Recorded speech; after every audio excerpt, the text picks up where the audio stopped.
Esililwa eli kati waala meki wembeni maikonanwa na mavitio makuna kitutumo komavivya na kumoa ana kenatu vamusino masaku kwe mwaini modhalua katano ni mavikwa kotini kwa dhukanyo kila umwe vamusino masaku vala koti wa mwongela mavisa alame kweka ukunikili matuku angeli ni kanako minukeli ya ukunikili waki kwa kiu yuesililwa ava mwena angi ala meki wembeni matuku meki wa dhukanyo tina waki kwa kiu cha uwani makavikwa kotini wa masaku onde wakata ukite waitukuye mwe wainu wa muonza mwakani o Karo Munyoki na mauvo. Esililwa eli na ala ni amwe kati wala meki wembeni matuku meki vuthukanyo maiko nanyo na kiko cha uwani kila chatwa iwe va musini wa masaku matuku miongo etatu mwei wa katano mwaka wa ngilili na miongo eli na thandatu valana ke atatu eli mamusia yumwe na umwe munana ya uo maaminie kutiwa ni thayu ni methi wa maumilwa kotini siki vathukanyo musini wa masaku muthenani wa umundi vala mwisilili wa mbe Robert Mwenda eviki tumbe wa musili munene wa makwani Betiko na ake mwesilili wake li Yusuf Said evike tumbe wa musili munene Masithi Baru. So the last chance that when we come back on the 1st of July,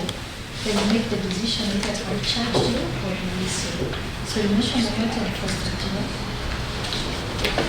Kuyanana na Musyoki Mutava na ula ni wakili wa mesila ya amini kutiwa ni endwa mo yukoti wa masaku ni wa mongela matuku wangi ale maofisa ala mekweka ukunikeli ni kana mamino keli ukunikeli wa kiko kiu umunde tuwe koti ni nundwa esililwa eli ala metetwe mbe wa koti ni kana maofisa maisalo maikithie kana maminete kweka uchunguzi na ni manengwa azikale manengwa methenengili ni kana maminu kidio kunikili na mayete esililwa kotini kana mokosome wa makwani mauani oingi Mutava ni waweta kana esililwa onde alama mini tena kwiki wambeni kukonanwa na kiko keucha uwani makavi kwa kotini wa masaku muthenani wa wakatatu wa ituku yimwe mwei wa muonza mwaka wa ngilili na miongo eli na thandatu. We are done with court. The investigating authorities have been granted 2 more days to conclude investigations and prefer charges against these accused persons.